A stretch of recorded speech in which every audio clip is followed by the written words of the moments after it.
Dean wanted to punch Nathaniel for endangering Melissa, but before he could utter a word, the American dropped to his knees and fell over.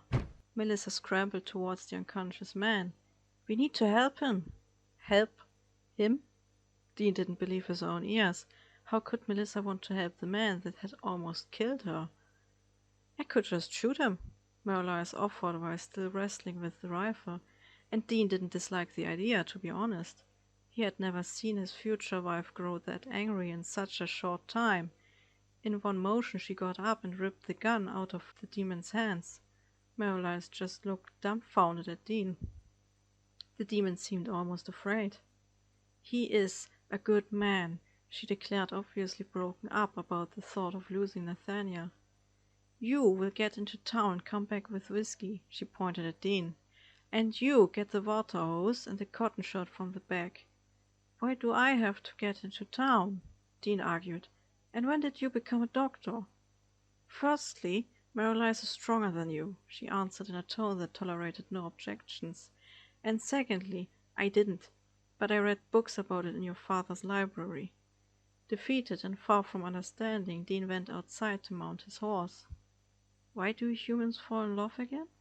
Merlice whispered, glancing behind him as if he expected Melissa to follow. Dean just shrugged. "No idea." "Make it 2 bottles, and no cheap stuff," the demon added before returning inside. When Dean returned with the 2 bottles of Jack Daniels, Nathaniel was lying on one of their blankets in a smaller room. The bodies had been disposed of behind the building, and the horses had disappeared, leaving only the bridle and saddle. Nathaniel was still unconscious and looked pretty dead with his chalk-colored skin. Melissa had cleaned the cuts on his swollen face and chest. Merlice sat on the dilapidated table and smoked. His expression of disfavor had been replaced by a friendlier one. Upon seeing Dean, Melissa jumped up to take one of the bottles he held out, but he didn't let go before asking her in all honesty, "Why do you want to save someone like him?" His full mood lifted when she answered with sincerity, "He protected me, Dean. They would have let me go once he would have been dead." It doesn't need a professor to see that these were lawmen, Dean insisted, even if the grudge which had festered itself like a sickness in him seemed to fade at the revelation. They got what they deserved. There was a ferocity in her voice the Englishman had never experienced before. Trusting her words, he let go of the bottle. Melissa was safe. He couldn't deny that Nathaniel was the reason for this. Not everyone was his uncle, after all. Both men were instructed to keep a firm hold on the injured man, as she carefully prodded in the wound with her finger. Finding the bullet, she took 2 of Nessa's spoons to get it out. The pain must have been unbearable, for even if their friend was still unconscious, his muscles tensed and a whimper escaped his throat from time to time. Once Melissa was done, she cleaned the wound with water and whiskey and dressed it up with bandages she had ripped from the shirt Nessa had given to them. Another bandage had been wrapped around the man's thigh. "Is he going to die?" Dean asked, suddenly feeling sympathy towards the older man. "I hope he doesn't, but we will have to stay here," Melissa answered while cleaning her hands and wiping the sweat off her brow with a cloth. "Can't we just leave? I mean, he's safe now, yes?" "I made a promise, Merlice. He guides us and I pay him," the young man replied to his friend's dispassionate suggestion. "Bloody dears," the demon muttered while taking another cigarette. It made Dean wonder if the demon only stayed with them right at the moment because of their deal. Dean knew he could trust Melissa, and he was willing to trust Nathaniel, but could he ever truly trust Merlice? He was a demon after all. Melissa came from another room carrying an empty wooden bucket. "Merlice, could you get water from town, please?" "I'll have to walk, you know that." Melissa just kept looking at him with big eyes that would have made every man melt. It obviously worked on Merlice, for he took his head in one and the bucket in the other hand. "And all that for one helpless wretch," the demon smiled. You never fail to amaze me. Silence settled as Merylise went to collect water. Dean stared into the distance through the hole his spell had left in the back of the room. Night was falling, and his limbs ached for him to just sit down and do nothing.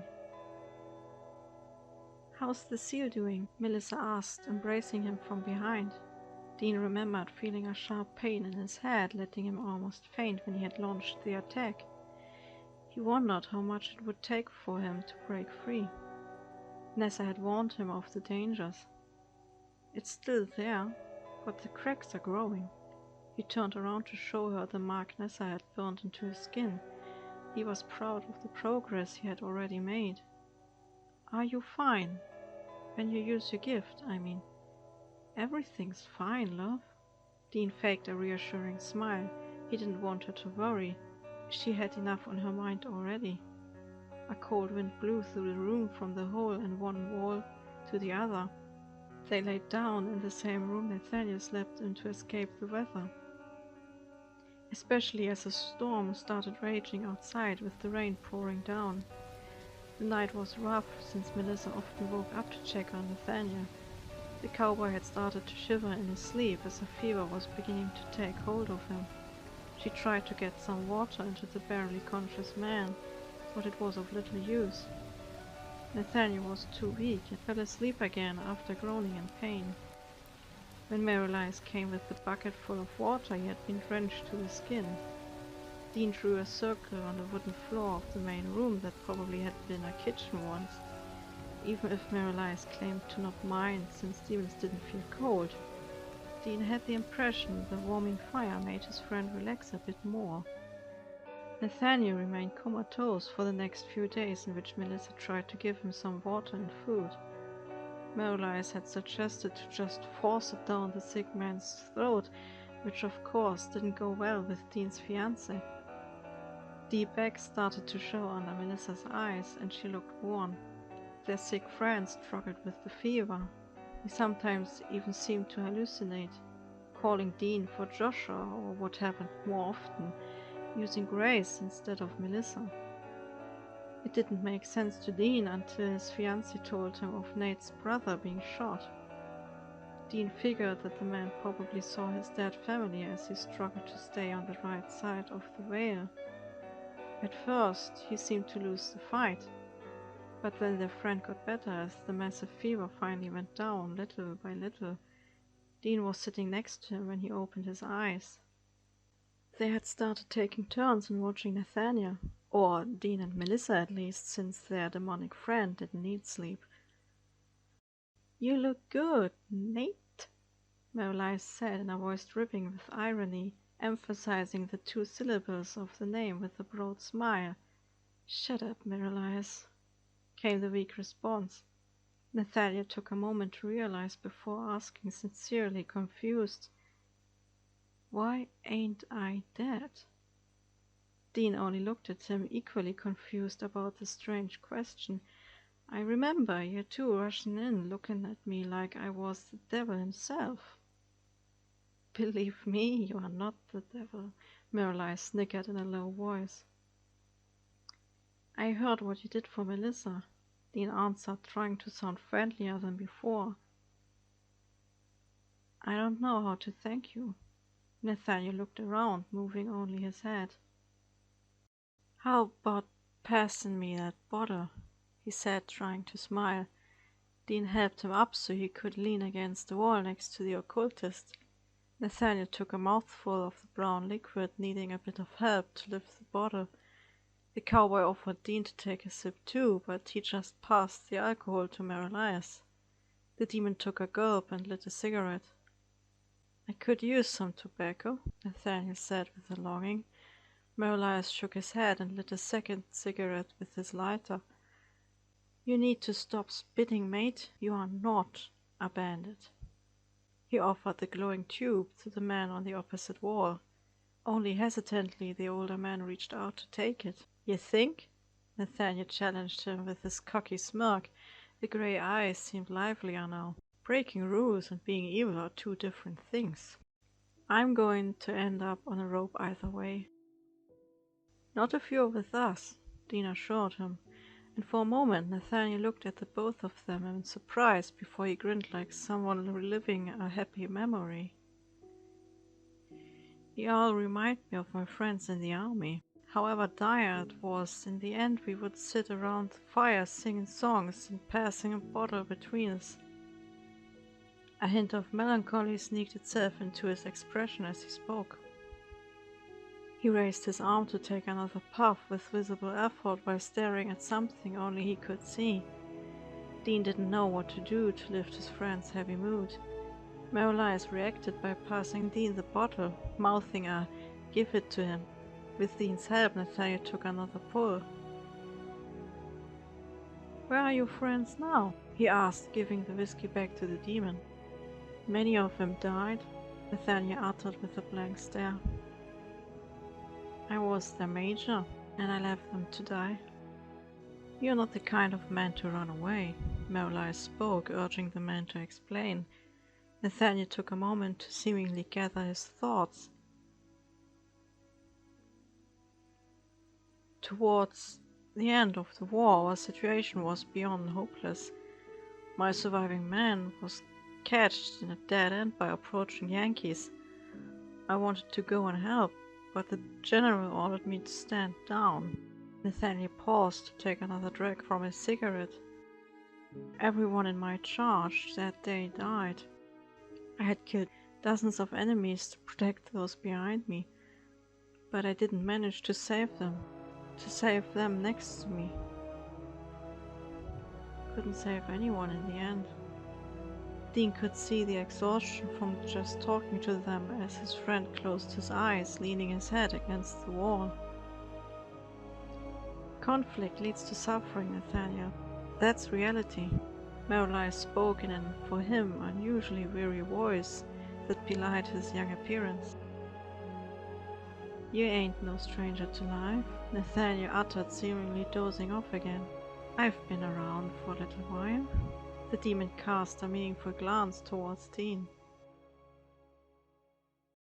They waited a few more days for Nathaniel to get strong enough to sit on a horse before moving on.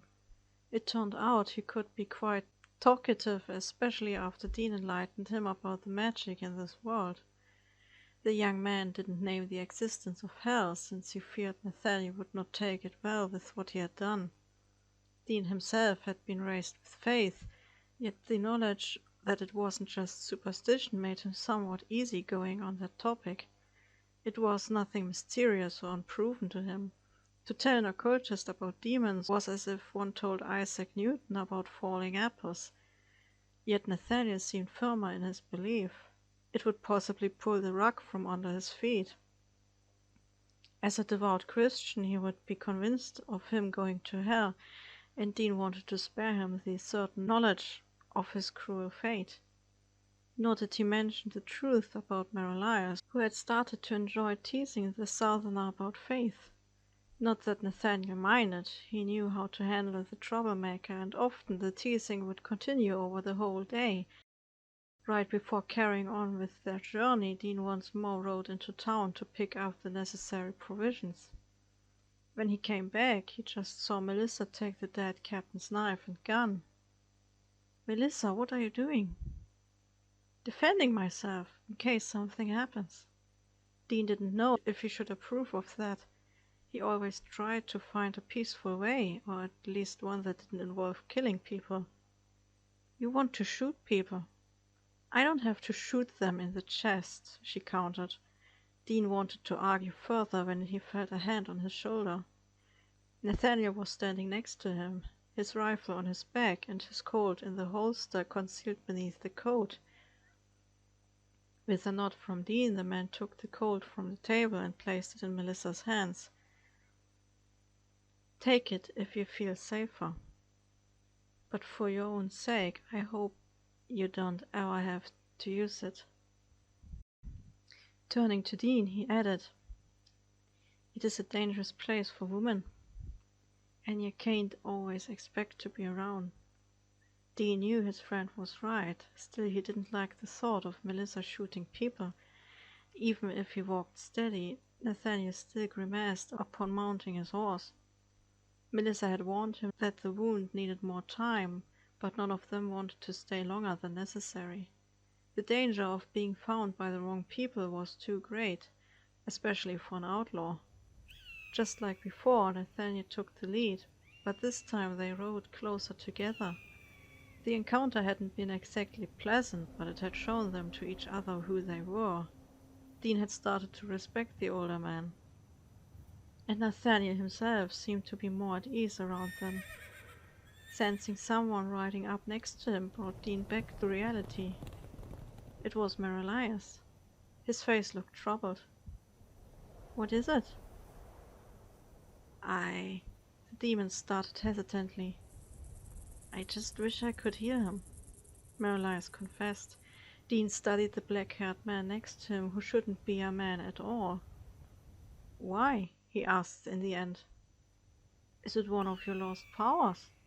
It sounded ridiculous, and Dean had never read about a demon who could hear. Merelias stayed silent, his eyes fixed on Armand's jet-black mane.